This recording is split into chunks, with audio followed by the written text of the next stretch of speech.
츠네오 시절. 조제와 츠네오 가장 네. 주요 인사죠. 그렇죠. 이 두 분에 대해서는 저희가 좀 이야기를 좀 해봤고 네. 물론 조제와 츠네오는 이 이후에도 우리가 계속 얘기를 할 거예요. 네네. 이 두 사람을 빼놓고 얘기할 수는 없으니까. 그러나 이 영화는 저희가 기존에 다뤘던 비포 트릴로지나 네. 혹은 8월의 크리스마스보다는 조금 더 다채로운 인물들이 좀 개입하는 측면이 있어요. 맞아요. 그래서 뭐 가령 예를 들자면 네. 조제를 그러니까 쿠미코를 키웠던 할머니. 네. 이 할머니 정말 저는 이런 분 어떻게 그러니까, 뵀는지 모르겠어요. 저도 이런 사람은 처음 봤어요.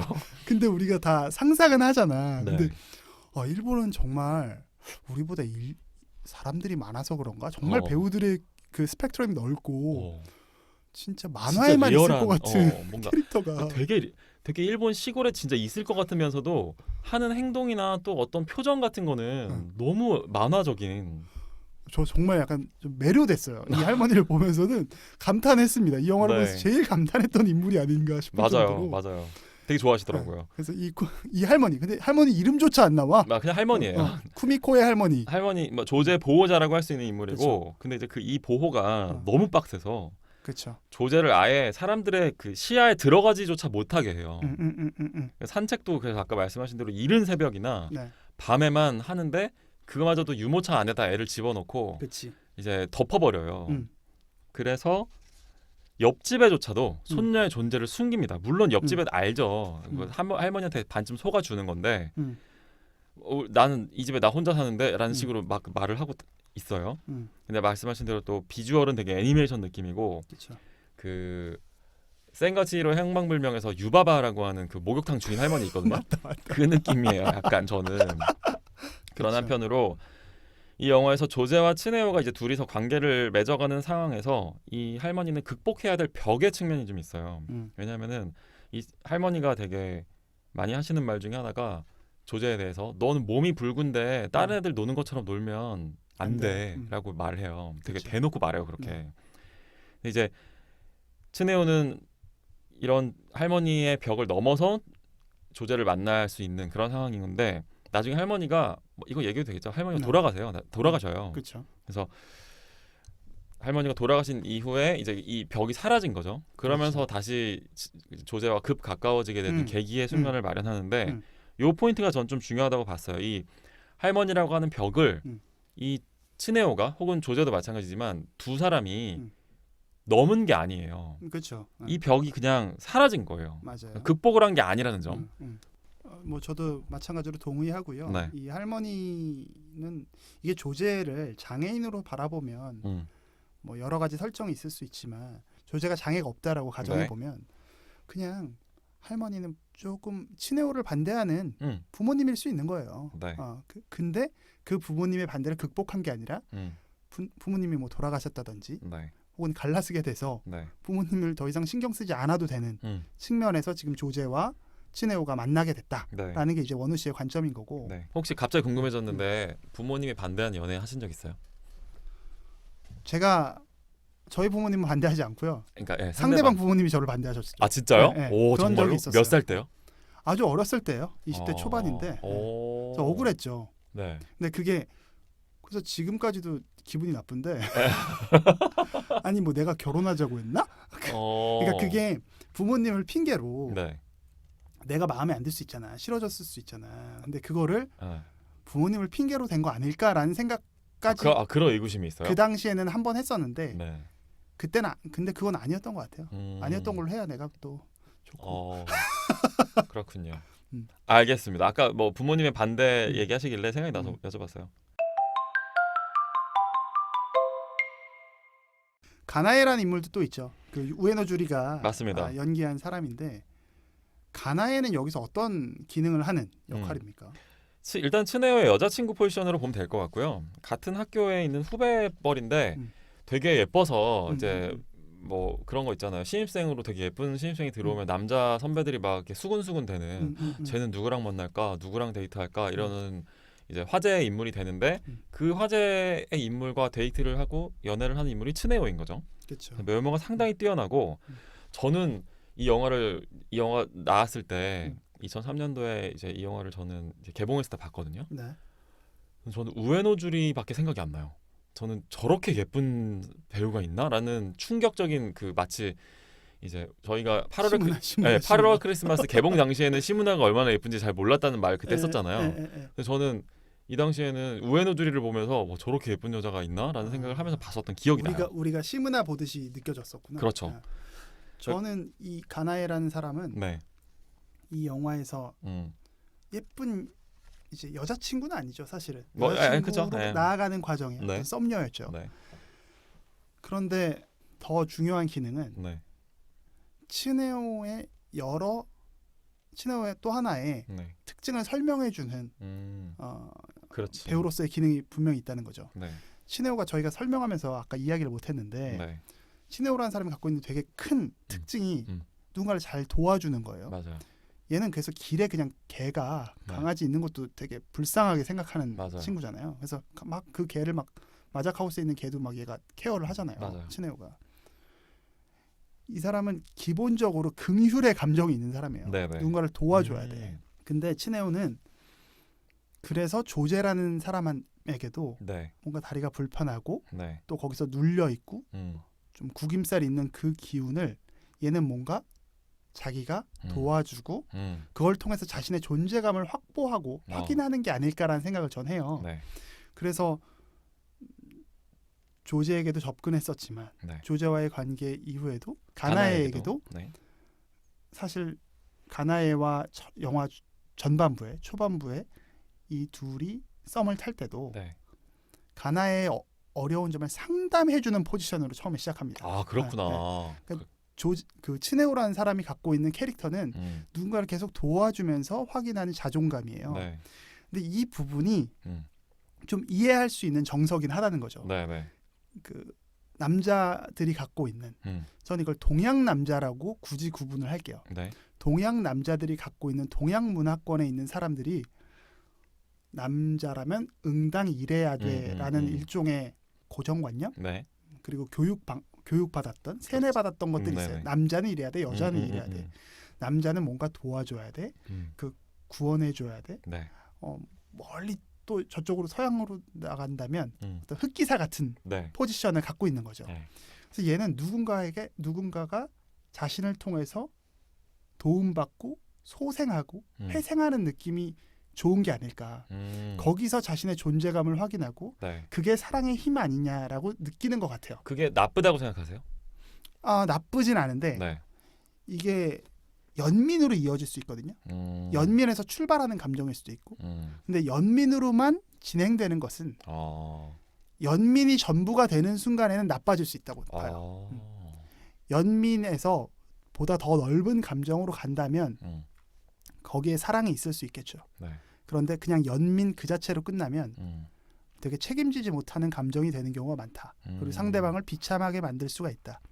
그렇기 때문에 아마 이거 원우 씨도 전 상당 부분 공감할 거라고 생각하는데 치네오의 모습이 성장만은 아니라는 생각을 한다는 거죠. 다시 가나에게 돌아가는 행위는 네. 원우 씨가 그 아까 읽어줬던 그 글에서도 네. 다시 자신이 원래 있었던 곳으로 그냥 반복하는 것. 저는 윤형방황한다고 생각해요. 그냥 그 원점을 계속 도는 거예요. 네. 치네오는 네. 자신의 캐릭터를 네. 그런 역할을 그런 모습의 치네오를 보여주는 역할이 가나에다라고 생각합니다. 그렇군요. 저는 근데 가나에가 또 이제 되게 잘 저도 동의가 되는 분석인데 가나에가 되게 청순한 외모를 하고 있잖아요. 그쵸. 근데 그거와 또 달리 또 되게 날카로운 면도 이 영화에서 나왔다고 보거든요. 네. 그러니까 일단 이게 저는 이 가나에라고 하는 이 여자 캐릭터를 여성분들이 어떻게 볼지 좀 궁금해요. 궁금한 지점이 있어요. 맞아. 아까 제가 말씀드린 그 치노의 파트너 있잖아요. 이 파트너는 가나에 대해서 어떻게 얘기하냐면 걔 요새 남자친구랑 헤어져가지고 여기저기 씨 뿌리고 다니는 것 같더라. 너한테도 끼 부리고 다니는 것 같은데 한번 잘해봐 라는 식으로 얘기를 해요. 맞습니다. 그러니까 여자들의 눈에는 약간 여우과로 보일 수 있는 측면이 있지 않나라는 생각을 일단 하게 되고 그 파트너 여성이 그런 말을 했으니까 두 번째로 이제 이 치노를 빼앗기잖아요. 그 조제한테. 그래서 이 조제한테 찾아가요. 이것도 사실 보통 또 결기가 없이는 힘든 대단하죠. 네. 거잖아요. 찾아가서 심지어 뺨도 때려요. 그 2대 때리고 자기가 한 대 맞아줘요 또.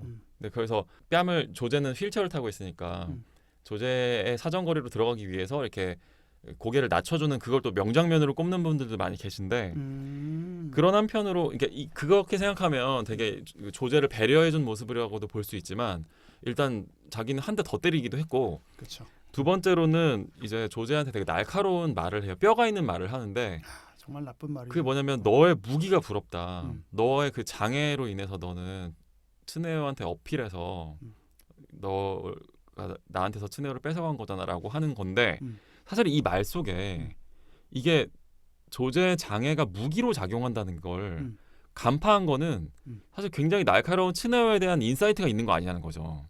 동의합니다. 말씀하신 대로 츠네오의 구원자 컴플렉스를 가나에는 알고 있었다는 거예요. 네. 그리고 그걸 되게 역이용하려고 하는 다가 실패한 거지. 하지만 최종적으로는 승자가 됐지. 나중에 왜냐면 다시 돌아가니까. 그리고 거기서 또 이용하는 듯한 모습을 네. 보여주죠. 뭐 네. 전략적으로만 접근한다면. 네. 네. 이제 근데 물론 저는 그런 생각도 해요. 조지한테 찾아가서 너의 무기가 부럽다라는 말은 사실 되게 폭언일 수도 있잖아요. 그쵸. 근데 가나의 자신도 되게 원래는 이런 어려운 사람들을 도우려고 하는 쪽으로 진로를 모색하고 있었던 사람이란 말이에요.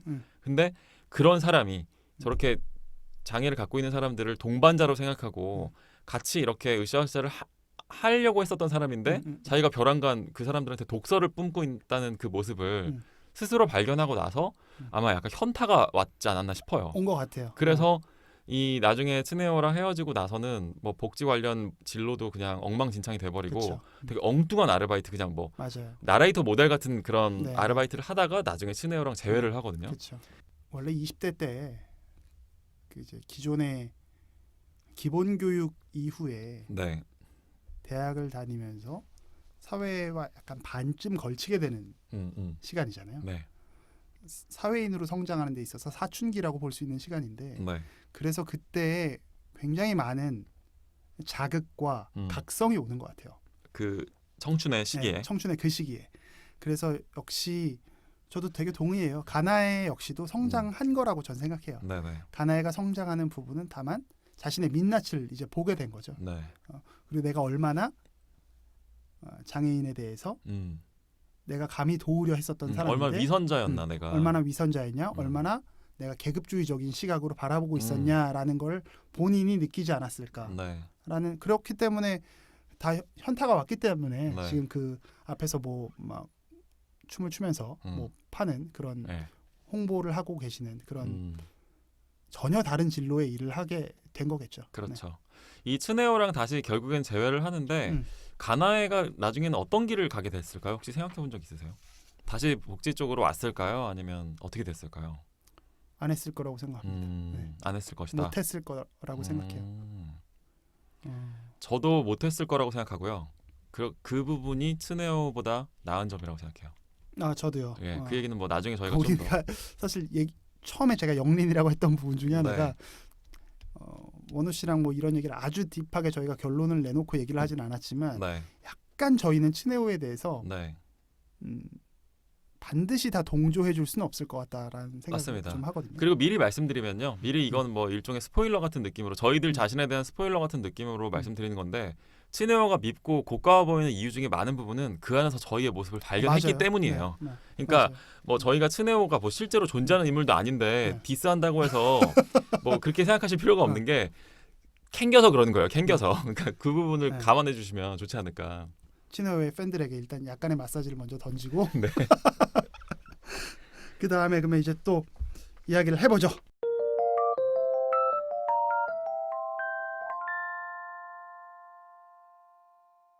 명물 코너죠. 저희들끼리는 그렇게 주장하고 싶은 이것만은 놓칠 수 없다로 짜잔. 넘어가서 하겠습니다. 별거 다 한다. 방금 그 서점 직원 같았어요. 제가 처음으로 말씀드리고 싶은 부분은 조제는 되게 매력 있거든요. 조제가 왜 매력 있을까요? 조제의 매력 포인트에 대해서 저는 한번 얘기해 보고 싶어요. 이 조제는 되게 그 츠네오라고 하는 아주 킹카 미남 대학생을 매혹시킨 그런 힘이 있는 또 캐릭터인데 조쿠나 선생님은 일단 조제가 매력적이라고는 생각하셨어요? 매력적이라고 느꼈죠. 네네. 느꼈던 부분은 네. 근데 저는 이 부분에 있어서 아까 뭐 우리의 고해성사를 네. 마사지처럼 깔았지만 네. 사실 진짜로 그런 부분이 있거든요. 저 역시도 누군가를 도와줄 때 네. 되게 행복해요. 누군가가 저로 인해서 빛날 때 네. 되게 기뻐진단 말이에요. 네. 그렇기 때문에 조제처럼 구김살 있는 사람을 제가 도와주고 뭔가 서포트를 해줄 때 이 사람이 더 괜찮아진다는, 이거 되게 근데 폭력적인 시선인 거 제가 인정합니다. 근데 그런 부분이 나타날 때 스스로 더욱더 자가 발전하는 것 같아요. 그 동력을 계속 내뿜는 것 같고 네. 거기서 왜 치네오가 조제에게 매력을 느꼈는지 이런 네. 게 범상치 않거든. 일반 내 세상의 사람들과 전혀 다르지 그렇죠. 않고 그거인 것 같아요. 나만 아는 어떤 모습을 발견하는 거죠.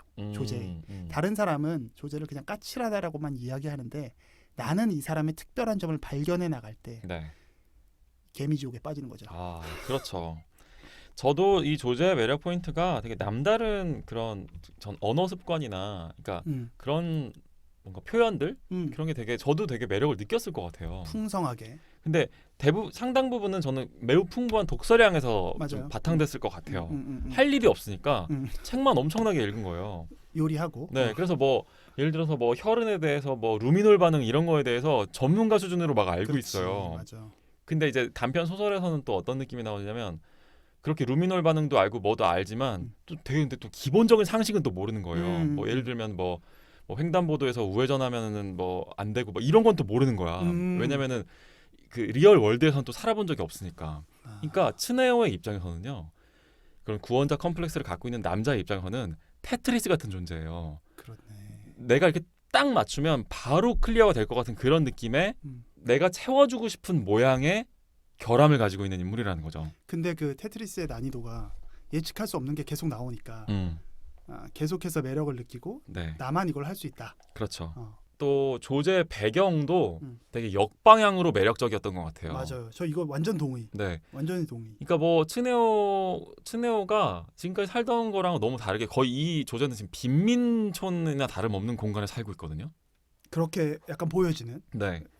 외딴 섬 같은. 그 주변에 막 이상하다고 하면 좀 그렇지만 이제 꼬마애들이 정체를 알 수 없는 꼬마애들이 막 뛰어다녀요. 되게 영화적인 설정이에요. 네. 그리고 변태 아저씨 있는데 그 변태가 또 되게 너무나 하드한 변태는 아니야.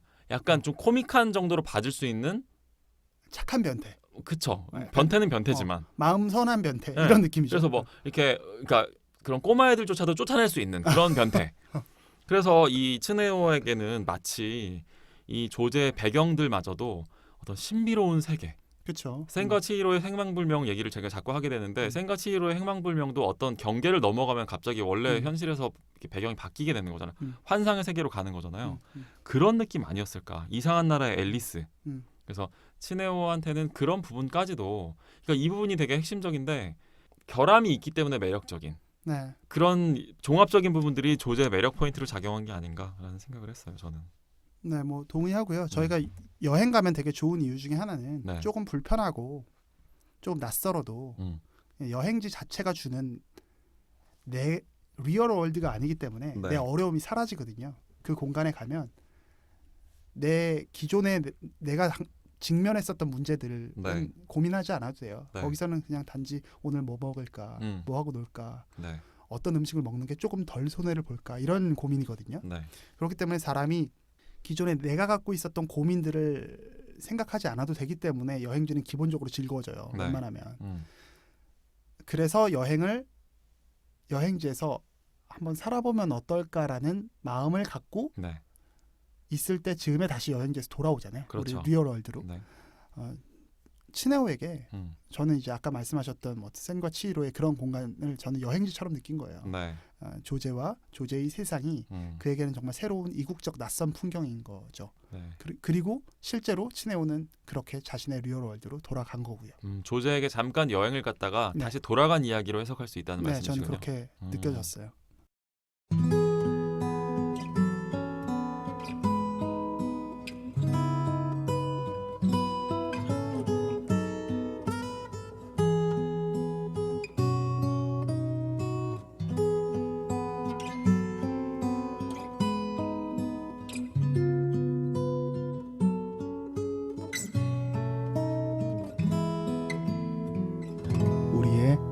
호우 시절